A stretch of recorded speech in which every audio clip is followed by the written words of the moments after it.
दोपहर करीब 12 बजे जिलाधिकारी व सीडीओ अश्वनी कुमार मिश्र अमरोहा ब्लॉक क्षेत्र के प्राथमिक विद्यालय तारापुर पहुंच गए।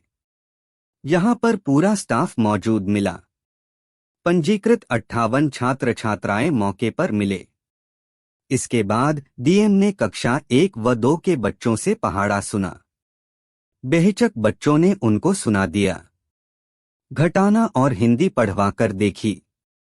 यह भी बच्चों ने एकदम पढ़ दी। नोएडा वेडिंग फायरवर्क्स नोएडा के सेक्टर 34 में एक बारात के दौरान हर्ष आतिशबाजी से दूल्हे की बग्घी में आग लग गई।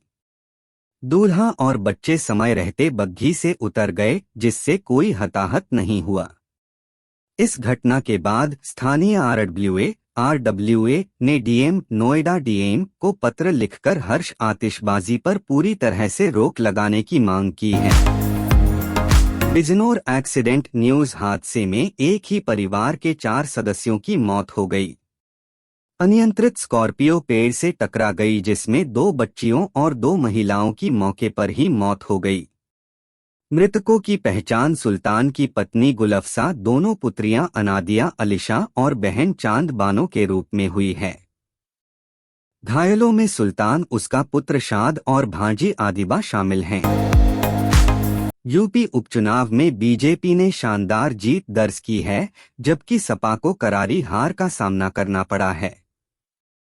इस लेख में हम सपा की हार के कारणों का विश्लेषण करेंगे, जिसमें अखिलेश यादव का परिवारवाद, इंडिया गठबंधन को तरजीह नहीं देना और सीएम योगी आदित्यनाथ के नारों को गंभीरता से नहीं लेना शामिल है।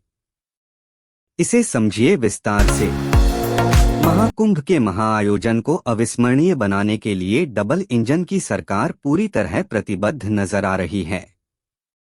इसी क्रम में संग्रहालय ने महाकुंभ के दौरान आगंतुकों के लिए अशोक स्तंभ की छोटी प्रतिकृति स्मृति चिन्ह के रूप बनाने का फैसला किया है, जिससे देश विदेश से आने वाले श्रद्धालु गंगा स्नान के साथ इसकी अलौकिक आभा को निखर सकें। यूपी विधानसभा उपचुनाव के नतीजे लगभग सामने हैं। 9 सीटों पर हुए उपचुनाव में 3 में भाजपा जीत चुकी है, वहीं 4 सीटों पर आगे चल रही है। सपा के खाते में 2 सीटें आई हैं। भाजपा को मिली बढ़त के बाद उत्तर प्रदेश के मुख्यमंत्री योगी आदित्यनाथ प्रेस कॉन्फ्रेंस की। सीएम योगी ने प्रेस कॉन्फ्रेंस में प्रधानमंत्री मोदी को जीत का श्रेय दिया। यूपी उपचुनाव में सपा का प्रदर्शन काफी खराब रहा। यूपी की 9 सीटों पर भाजपा ने 7 सीटों पर बेहतरीन प्रदर्शन किया। वहीं सपा ने सीसामाऊ और करहल में जीत दर्ज की है। बता दें कि कुंदर की सीट पर भी भाजपा ने करीब 31 सालों बाद हार का सूखा खत्म कर दिया है। भाजपा प्रत्याशी रामवीर सिंह जीत की दहलीज पर पहुंच गए हैं। गोरखपुर के पैडलेगंज स्थित गोपलापुर टी-पीनगर 6 लेन ओवरब्रिज के साथ ही राप्ती नदी के वर्तमान राजघाट पुल के पास 4 लेन के नए पुल का निर्माण कार्य भी तेजी से चल रहा है। इस नए पुल के बन जाने से शहर में आना जाना काफी आसान हो जाएगा। वाराणसी और लखनऊ हाईवे से आने वाले वाहन जाम में नहीं फंसेंगे। जाम की समस्या से राहत मिल सकेगी। पुलिस की गिरफ्त में आए अरुण कुमार ने पुलिस को बताया कि वह लंबे समय से बेरोजगार है। उसे मोबाइल की लत लग चुकी है। सोशल मीडिया पर वह सक्रिय रहता है। देश के कई यूट्यूबर को फॉलो करता है। लॉरेंस की चर्चाएं लगातार सोशल मीडिया में पढ़ता है। उसके गैंग के दहशत के बारे में सुना, इसलिए इसी गिरोह का सदस्य बनकर फोन किया। इस साल देश के 76% से ज्यादा शहरों में प्रदूषण से हालात चिंताजनक बने हुए हैं। ऐसे में जागरण की तरफ से प्रदूषण को लेकर एक पोल किया गया है। पोल में 13,630 लोगों ने भाग लिया। इनमें से 7,000 से ज्यादा लोगों ने पौधारोपण करने की सलाह दी। वहीं पब्लिक ट्रांसपोर्ट इस्तेमाल करने वाले विकल्प पर भी लोगों ने बढ़-चढ़कर हिस्सा लिया। दिल्ली में बढ़ते वायु प्रदूषण पर सुप्रीम कोर्ट सख्त है। शुक्रवार को प्रदूषण मामले की सुनवाई शीर्ष अदालत में हुई।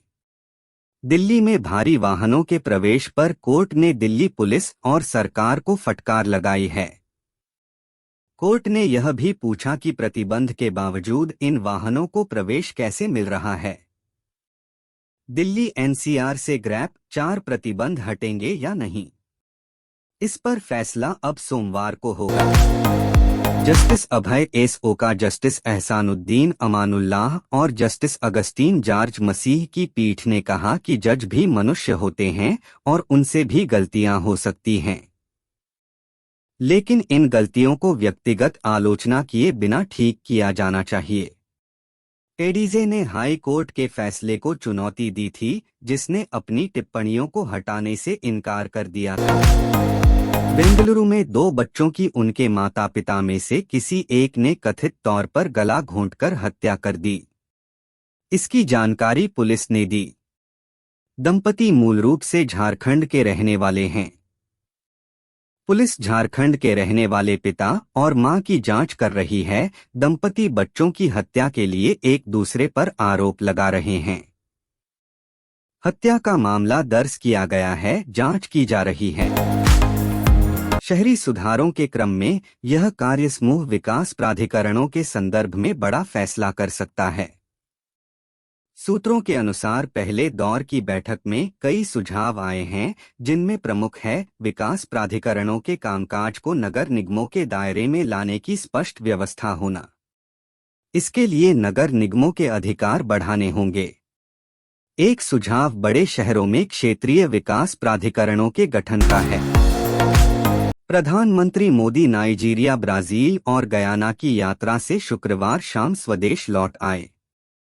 16 से 21 नवंबर तक इस यात्रा के दौरान उन्होंने वैश्विक नेताओं के साथ 31 द्विपक्षीय बैठकों एवं अनौपचारिक वार्ताओं में हिस्सा लिया।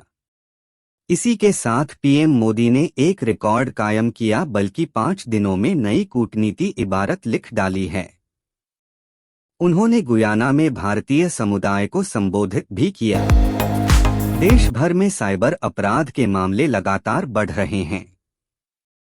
इस बीच केंद्र सरकार ने साइबर सुरक्षा के नए नियमों की अधिसूचना जारी की है। नए नियमों के मुताबिक अब साइबर सेंधमारी का पता लगते ही कार्रवाई करनी पड़ेगी। खास बात यह है कि टेलीकॉम कंपनियों को हर एक कदम की जानकारी केंद्र सरकार को देनी होगी। पूरी कार्रवाई समयबद्ध तरीके से होगी। मणिपुर वायलेंस, मणिपुर में हालात कितने गंभीर हैं, इसका अंदाजा इस बात से लगाया जा सकता है कि वहां के मंत्री को हमलावरों से बचने के लिए कांटेदार बाड़ लगाना पड़ रहा है। उनके सुरक्षा कर्मियों के लिए अस्थायी बंकर की व्यवस्था भी की गई है। उनके घर पर 16 नवंबर को भीड़ ने हमला भी किया था। राज्य में हिंसा से अब तक 258 लोगों की जान जा चुकी है। सिटी लॉजिस्टिक्स प्लान, केंद्र सरकार ने शहरों में प्रदूषण और जाम की समस्या से निपटने के लिए नया सिटी लॉजिस्टिक प्लान तैयार किया है। इसके तहत शहरों में माल ढुलाई वाले वाहनों और यात्री वाहनों के लिए अलग अलग सड़कें बनाई जाएंगी। इसके तहत सबसे पहले दिल्ली और बेंगलुरु में पायलट प्रोजेक्ट शुरू किया जाएगा। पढ़े क्या है केंद्र का पूरा प्लान। मणिपुर वायलेंस, मणिपुर के सुरक्षा सलाहकार ने बताया कि राज्य में 2 समुदायों के बीच जारी हिंसा में अब तक 258 लोगों की जान गई है। इस बीच केंद्र लगातार राज्य में अतिरिक्त सैनिकों की तैनाती कर रहा है। उन्होंने बताया कि सीएपीएफ की करीब 90 कंपनियां और भेजी जानी हैं। साथ ही उन्होंने हिंसा की स्थिति से जुड़ी और भी कई अहम जानकारियां दी। भारतीय कोस्ट गार्ड ने समुद्री सीमा में पाकिस्तान के चंगुल से 7 मछुआरों को छुड़ा लिया। पाकिस्तानी समुद्री सुरक्षा एजेंसी इन मछुआरों को पकड़कर अपने साथ ले जा रही थी, जिसके बाद सूचना मिलने पर कोस्ट गार्ड ने तुरंत एक्शन लेते हुए अपना जहाज पाकिस्तानी जहाज के पीछे लगा दिया और तकरीबन 2 घंटे तक पीछा करने के बाद उन्हें बचा लिया। दिलजीत दोसांझ एक के बाद एक शहर में जाकर अपना टूर पूरा कर रहे हैं। इस दौरान राज्य सरकार द्वारा उन्हें कई तरह के लीगल नोटिस भी मिले। नोटिस के बाद सिंगर ने अपने गानों में बदलाव करते हुए सरकार को ओपन चैलेंज किया था। अब सिंगर ने लखनऊ के शो में एक एंकर को साधते हुए सेंसरशिप का चैलेंज दिया है। Pushpa the rise south superstar Allu Arjun starrer film Pushpa 2 का धमाकेदार ट्रेलर रिलीज किया गया है, जिसने फैंस की एक्साइटमेंट को और भी बढ़ा दिया है। अब इसके लेटेस्ट सॉन्ग किसिक का टीजर रिलीज कर दिया गया है।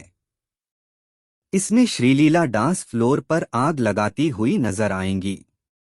उनके लुक्स देखकर ही लग रहा है कि गाना बहुत ही धमाकेदार होने वाला है। रणबीर कपूर और आलिया भट्ट की 3 साल की बेटी राहा कपूर के छोटी सी उम्र में काफी फैन बन चुके हैं। सोशल मीडिया अकाउंट इंस्टाग्राम पर उनके कई फैन क्लब हैं। राहा की जब भी फोटो आती है तो वह देखते ही देखते वायरल हो जाती है। हाल ही में उनकी पिता रणबीर के साथ एक और फोटो वायरल हो रही है। अभिषेक बच्चन की film I want to talk release हो चुकी है। ये बाप बेटी के रिश्ते पर आधारित एक इमोशन स्टोरी है। फिल्म को शुजित सरकार ने डायरेक्ट किया है। इस फिल्म में अभिषेक के किरदार को देखने के बाद कई लोगों को इरफान खान की याद आ गई। वहीं अब फिल्म को लेकर एक नया खुलासा हुआ है। महाराष्ट्र विधानसभा चुनाव 2024 के नतीजे सुबह से सामने आ रहे हैं। टीवी के कई पॉपुलर शोज में नजर आ चुके एक्टर एजाज खान भी इस बार चुनावी मैदान पर उतरे थे, लेकिन एजाज को इस चुनाव में करारी हार का सामना करना पड़ा है। चंद्रशेखर आजाद की आजाद समाज पार्टी कांशीराम की ओर से चुनाव लड़ रहे एक्टर को महज 131 वोट्स मिले हैं। महाराष्ट्र की अणुशक्ति नगर सीट पर एनसीपी की उम्मीदवार सना मलिक ने चुनाव में जीत हासिल कर ली है। इस सीट पर उनके सामने एनसीपी शरद पवार गुट के उम्मीदवार फहाद अहमद खड़े थे। फहाद की हार के बाद उनकी पत्नी और अभिनेत्री स्वरा भास्कर काफी भड़की नजर आ रही हैं। एक्ट्रेस ने ईवीएम पर सवाल उठाते हुए चुनाव आयोग से जवाबदारी मांगी है। भारतीय टीम के युवा बल्लेबाज यशस्वी जायसवाल ने ऑस्ट्रेलिया के खिलाफ पहले टेस्ट मैच की दूसरी पारी में 2 सिक्स लगाकर ब्रेंडन मैकुलम को पीछे छोड़ दिया है। दरअसल एक कैलेंडर ईयर में सर्वाधिक टेस्ट सिक्स लगाने के मामले में जायसवाल ने ब्रेंडन मैकुलम को पीछे छोड़ दिया है। जायसवाल टेस्ट क्रिकेट में साल 2024 में अब तक 34 सिक्स लगा चुके हैं। भारत और ऑस्ट्रेलिया के बीच पर्थ में खेले जा रहे पहले टेस्ट मैच की दूसरी पारी में यशस्वी जायसवाल और केएल राहुल ने शानदार बल्लेबाजी की है। दोनों ने पहले विकेट के लिए शतकीय साझेदारी की है। यशस्वी और राहुल दोनों ने अर्धशतक जमाए हैं और वो काम किया है जो 20 साल से किसी भारतीय ओपनिंग जोड़ी ने ऑस्ट्रेलिया में नहीं किया था। Virat Kohli Perth test match की पहली पारी में बड़ा स्कोर नहीं कर सके थे, लेकिन दूसरी पारी में उनसे बड़े स्कोर की उम्मीद है। विराट कोहली को पर्थ में अपनी पत्नी अनुष्का का साथ मिला है। अनुष्का मैच के दूसरे दिन स्टेडियम में नजर आईं। हालांकि इस दौरान उनके बच्चे साथ में दिखाई नहीं दिए। अनुष्का की तस्वीरें इस समय सोशल मीडिया पर वायरल हो रही हैं। क्रिकेट में कई बार मैच फिक्सिंग के मामले सामने आ चुके हैं। आईसीसी इसे लेकर काफी सख्त भी है। हाल ही में कुछ ऐसा हुआ है जिसे देख फिर फिक्सिंग का शक गहरा गया है। ये मामला है अबू धाबी T10 लीग का। इस लीग में यूएई के एक गेंदबाज ने कुछ ऐसा कर दिया जिसे देख हर कोई हैरान हो गया।